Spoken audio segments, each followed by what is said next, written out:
tayo sa ating kitchen. And today, magluluto tayo ng pork nilaga. Let's go! Lagyan na natin yung ating kaldero at lagyan natin ng 1.5 liter of water. It depends how you like. Then we put garlic and onion, pepper, and our pork.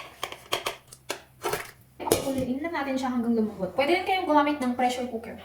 After natin palambutin yung ating karne, beef cubes, salt, ang ating sweet corn, then